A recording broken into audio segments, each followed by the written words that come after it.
Gimana sih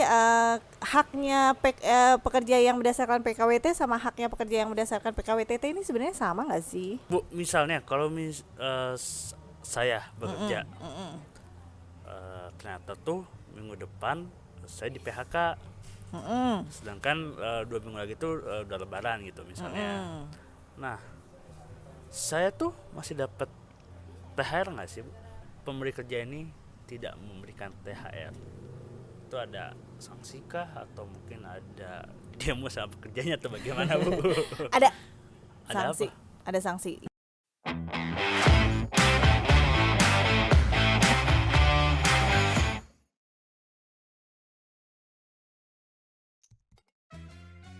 Kembali lagi di Hits Hukum Itu Tentang Semua bersama saya Dia. Dan saya Bagas. Hari ini konten kita tuh spesial, guys.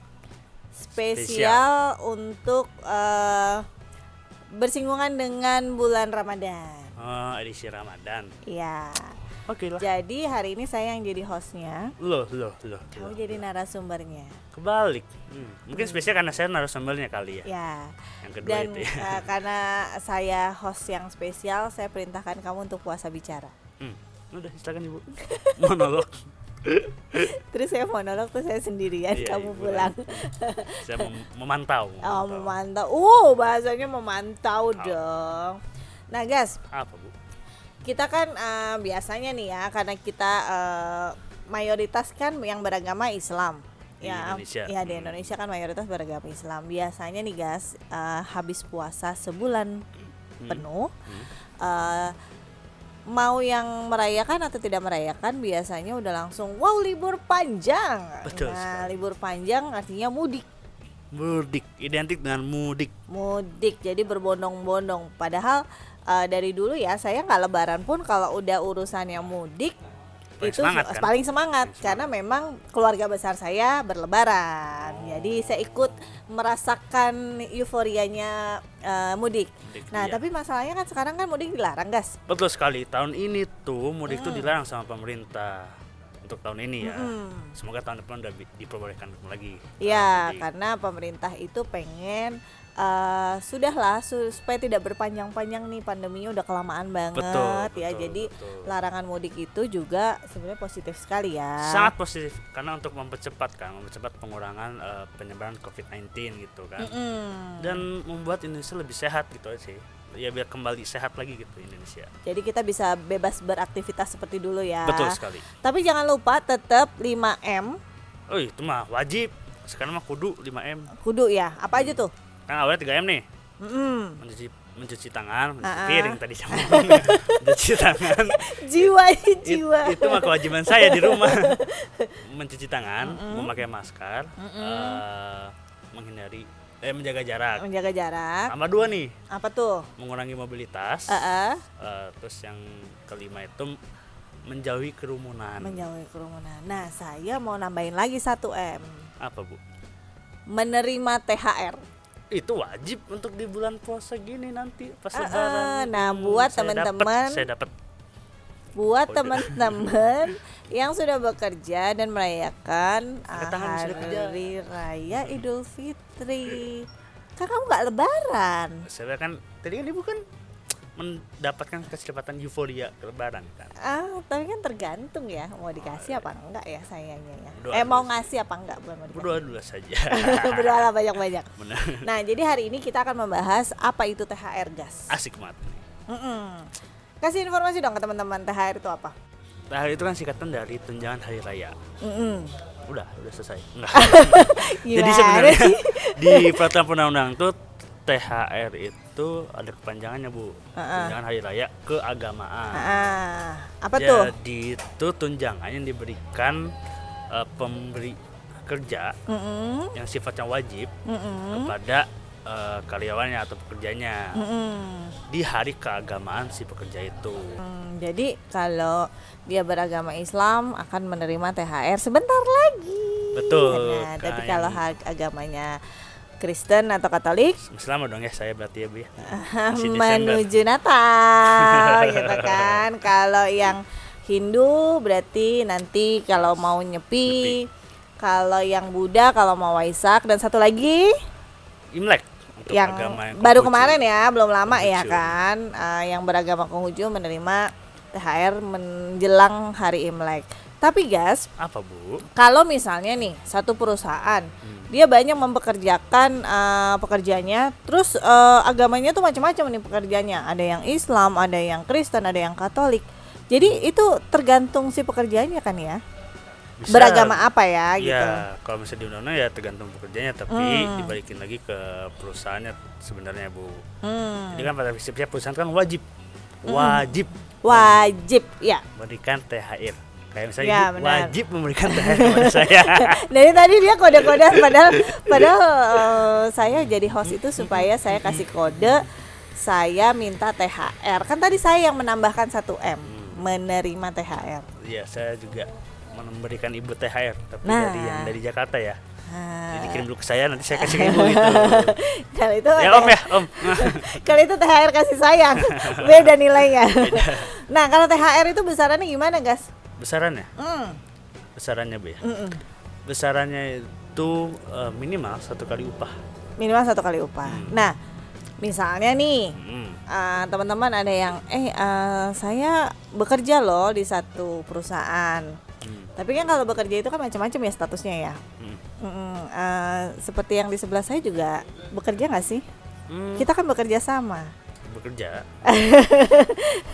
Nah, ini kan mungkin ada teman-teman yang memang status bekerjanya itu masih kontrak. Betul. Jadi waktu awal hubungan kerja itu menandatangani PKWT ya, perjanjian perjanjian kerja waktu tertentu. Atau memang ada teman-teman yang memang sejak awal sudah statusnya berdasarkan PKWTT, perjanjian kerja waktu tidak tertentu. Nah, kita informasikan guys ke teman-teman. Boleh? Gimana sih haknya pekerja yang berdasarkan PKWT sama haknya pekerja yang berdasarkan PKWTT ini sebenarnya sama nggak sih? Sebenarnya Bu ya, kan pada prinsipnya itu kan seseorang pekerja bisa mendapatkan THR itu kan kalau misalnya sudah sebulan bekerja di tempatnya gitu, secara berturut-turut gitu, dia berhak mendapatkan THR. Nah tapi sepengetahuan saya untuk pekerja yang sudah misalnya setahun bekerja ya 12 bulan gitu kan, dia berhak untuk 1 kali upah. 1 Jadi kali upah. misalnya saya digaji Besarannya. sama ibu 10 juta gitu ya. Mimpi dulu aja, mimpi 10 juta sebulan. Berarti kan kalau setahun berarti 120 juta ya Bu ya. Iya. Wah, bisa beli motor. 110 juta nanti tambah 1 kali upah untuk THR. Jadi total 130 juta lah setahun gitu. Pendapatan setahunnya. Nah, Belum itu tunjangan lainnya Bu ya. kalau gitu saya gaji kamu 50 juta sebulan gimana? Boleh. Tapi itu udah include ya kayaknya. Include tunjangan transport. THR udah dimasukin di situ kayaknya. Yang penting kan kamu bayar pajak dengan taat. Iya, itu mah wajib. Nggak apa-apa di bawah PTKP juga nggak apa-apa. Apa ya? Yang penting wajib bayar pajak dulu ya. Enggak, nanti aku ini deh gaji kamu 50 juta setahun. 50.000 nggak apa-apa Bu, tapi per menit. Hah? Per menit. Ada yang mau ngelamar kerja dengan saya, yang lainnya boleh loh. Gimana kalau dia kita? Nah, terus guys gini. Apa Bu? Kalau nih misalnya nih, kalau tadi kan dia sudah bekerja 1 bulan ya, dia berhak. Kalau tadi sudah bekerja 12 bulan, dia berhak 1 kali upah. Nah, kalau bekerjanya baru 3 bulan gimana? Itu sebenarnya Bu. Kan tadi kan bahwa orang yang berhak pekerja yang mendapatkan THR itu kan minimal sebulan bekerja secara berturut-turut gitu.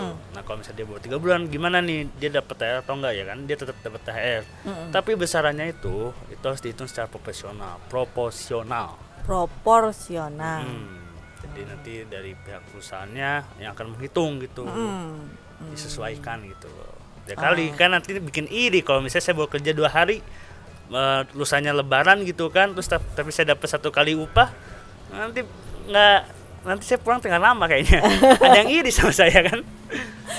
Terus langsung dicegat, hei, habis dapat THR, minggir gitu kan. Bu, sekarang saya mau nanya nih ke Ibu. Kali-kali kan ada semua nanya ke hostnya gitu. Ini keluar dari konsep. Gak apa-apa, tim kreatifnya kita lagi kan. Curang. Jadi gini Bu, saya mau menanyakan kasus. Kan saya belum advokat, jadi ya saya nanya yang lebih pengalaman gitu. Males kan. Bu, misalnya kalau saya bekerja, ternyata tuh minggu depan saya di PHK, sedangkan 2 minggu lagi tuh udah lebaran gitu misalnya. Nah, saya tuh masih dapat THR nggak sih, Bu? Tergantung. Tergantung. Kenapa itu? Jadi gini, kalau misalnya nih dia di PHK-nya itu karena tadi habis kontrak. Misalnya kontraknya 6 bulan. 6 bulan ternyata kontrak itu jatuh 2 minggu sebelum THR ya. Sebelum lebaran. Artinya kan itu menjelang cairnya THR kan. Betul Nah, sekali. ya itu tetap diperhitungkan secara proporsional. Tapi kalau misalnya nih dia bekerja di holding company nih misalnya ya, di salah satu perusahaan yang tergabung dalam holding company, dia sebenarnya putus di perusahaan yang satu, dia pindah ke perusahaan yang lain, tapi masih di dalam satu grup tadi ya. Tapi masa kerjanya itu masih dihitung. Nah, kalau bisa masih dihitung, dia nggak dapat dari yang perusahaan yang sebelumnya, dia dapat di perusahaan yang baru. Jadi perusahaan yang baru tuh berhak memberikan THR. Wajib dong. Wajib memberikan THR gitu. Jadi kita harus tahu dulu PHK-nya itu karena apa. Oke, Bu. Nah, kalau PHK-nya karena meninggal, ya misalnya nih dia PKWTT tapi ternyata pekerjanya meninggal. Nah, yang berhak itu ahli warisnya. Ahli warisnya. Jadi yang meninggal nggak dapat. Yang meninggal. Krik. Nah, Bu, saya ada satu pertanyaan lagi nih, Bu. Apa tuh? Kali-kali kan narasumber banyak nanya gitu kan. Ini udah benar-benar tukeran konsep. Padahal harusnya tadi saya yang nanya loh yang ini. Tadi kan saya menjelaskan bahwa THR itu wajib diberikan kepada pekerja. Jadi pemberi kerja wajib memberikan THR kepada pekerjanya kan. Nah, seandainya kita andai, kalau misalnya pemberi kerja ini tidak memberikan THR, itu ada sanksi kah atau mungkin ada demo sama pekerjanya atau bagaimana, Bu? Ada sanksi. Apa? Ada sanksi. Ya, buat teman-teman yang statusnya sebagai pengusaha bukan sebagai pekerja, tidak memberikan THR, artinya tidak memberikan hak kepada pekerjanya, itu ada sanksinya, guys. Sanksinya? Sanksinya itu denda bisa 5%. Dari jumlahnya dia berapa yang nggak dia bayarkan kan? Nah, itu ada aturannya itu. Nah, selain denda itu ada sanksi administratif itu ada sanksinya.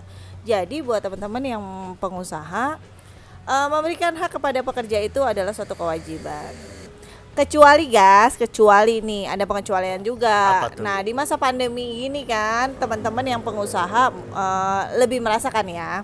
Betul. Bahkan yang pekerja juga tentunya bisa merasakan betapa sulitnya menjalankan usaha di masa pandemi. Jadi buat teman-teman yang pengusaha yang memang betul-betul di masa-masa pandemi ini sedang berada di kondisi kesulitan ekonomi, boleh mengajukan keringanan, boleh mengajukan permohonan untuk mendapatkan solusi bagaimana tentang pembayaran THR ke para pekerjanya.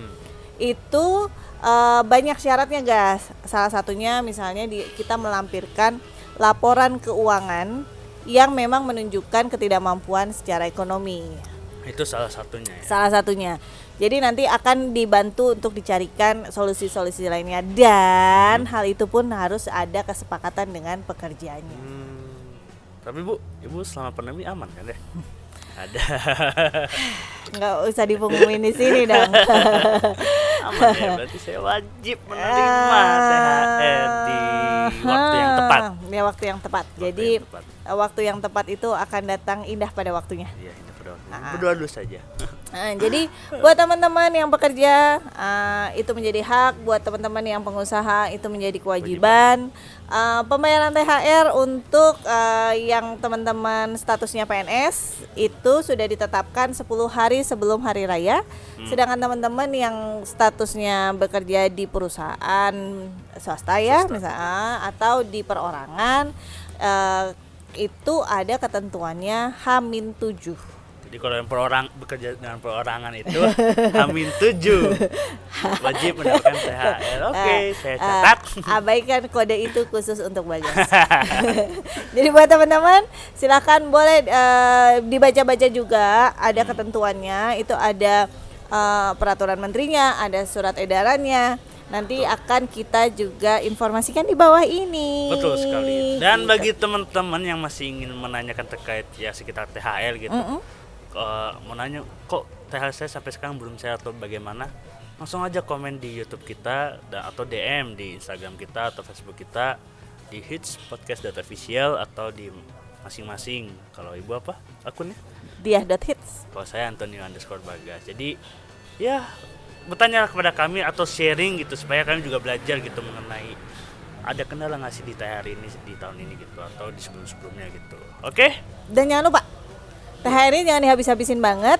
Kita bisa ketemu setelah ada dapat THR di Nemu Teman Kopi. Betul. Kita ngopi bareng, Ngobrol bareng. kita ngobrol bareng, kita ngemil bareng, di sini semuanya enak. Ya, kita ngomongin THR. Kita ngomongin soal hukum yang lainnya. Oke, jangan lupa subscribe, like dan share ke teman-teman, ke penjuru dunia. Dan klik tombol loncengnya Bu ya. Ya, seperti biasa supaya tahu kalau ada konten kami yang terbaru. Oke, sampai ketemu di konten kita berikutnya bersama Hits. Hukum itu tentang semua. Di mana ada aturan dan sanksi, disitulah hukum berdiri. Bye-bye. Bye.